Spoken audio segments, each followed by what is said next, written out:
এই রেসিপিটি একবার হলেও এভাবে বানিয়ে দেখুন। যাকে খাওয়াবেন সে কিন্তু মার্কেটে রোজ খুঁজতে যাবে এই রেসিপি তৈরি করার জন্য এই ফুলটি। নমস্কার বন্ধুরা, নন্দিনী সিম্পল কুকের আরও একটি পর্বে আপনাদের সবাইকে জানাচ্ছি স্বাগত। এই রেসিপিটি গরম ভাতে জাস্ট অসাধারণ লাগে। তাহলে আর দেরি না করে চলুন ঝটপট করে দেখিয়ে নিই। আজকের এই রেসিপিটি তৈরি করার জন্য প্রথমে এদিকে আমি 4 কাপ মেপে একটি পাত্রে নিয়ে নিচ্ছি 1 কাপ পরিমাণ চালের গুঁড়ো। এবারে এই চালের গুঁড়োতে একদমই ছোট ছোট করে কেটে নেওয়া পেঁয়াজ দিয়ে দিচ্ছি, একটা মাঝারো সাইজের। তবে খেয়াল রাখতে হবে পেঁয়াজগুলো কিন্তু একদমই ছোট ছোট করে কেটে নিতে হবে।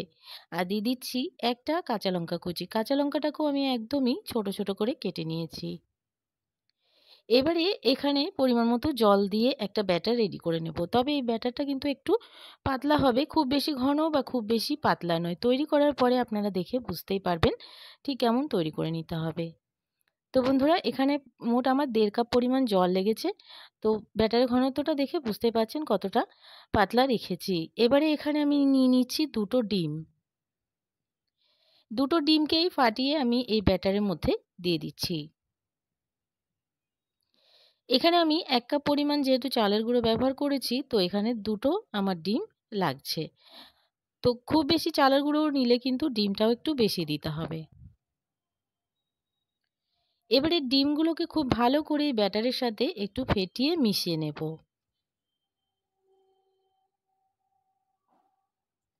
এবারে এই ব্যাটারে দিয়ে দিচ্ছি পরিমাণ মতো লবণ, দিয়ে দিচ্ছি হাফ চামচ পরিমাণ জিরে গুঁড়ো, দিয়ে দিচ্ছি হাফ চামচ পরিমাণ হলুদের গুঁড়ো, আর দিয়ে দিচ্ছি হাফ চামচ পরিমাণ ধনে গুঁড়ো, আর দিয়ে দিচ্ছি হাফ চামচ পরিমাণ লাল লঙ্কার গুঁড়ো, দিয়ে দিচ্ছি একদমই অল্প পরিমাণে গরম মশলার গুঁড়ো।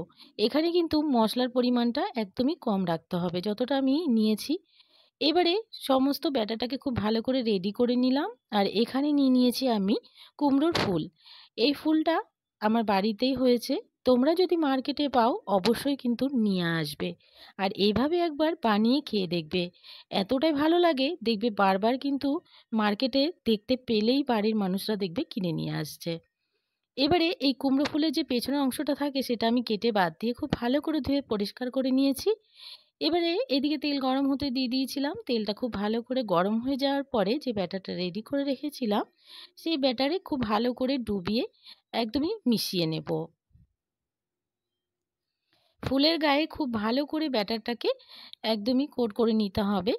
আর যদি দেখো একটু অল্প পরিমাণে কোট হয়েছে তো ওপর দিয়ে হালকা করে একটু ছড়িয়ে নিতে হবে।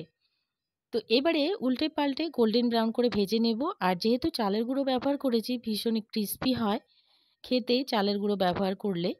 চালের গুঁড়ো যদি না থাকে তাহলে তোমরা বেসন দিয়েও কিন্তু এই বড়াটা তৈরি করে নিতে পারো।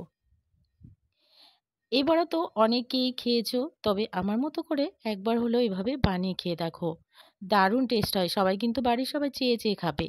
এগুলো একদমই তৈরি হয়ে গেছে, নামিয়ে নিলাম। তো বন্ধুরা, দেখে নিলে কতটা সহজে একটি টেস্টি টেস্টি রেসিপি তৈরি হয়ে গেছে।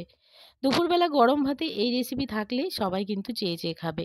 আজকের রেসিপিটি ভালো লাগলে একটা লাইক করার অনুরোধ রইল, অনেক অনেক শেয়ার করে দেওয়ার অনুরোধ রইল।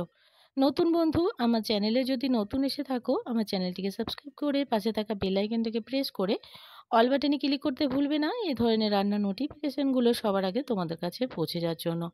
আর আজকের রেসিপিটি কেমন লাগলো কমেন্টস বক্সে জানাতে কিন্তু ভুলবে না বন্ধুরা। এগুলো কিন্তু ভীষণ ক্রিস্পি হয়। আমি তোমাদেরকে একটা ভেঙে দেখিয়ে দিচ্ছি।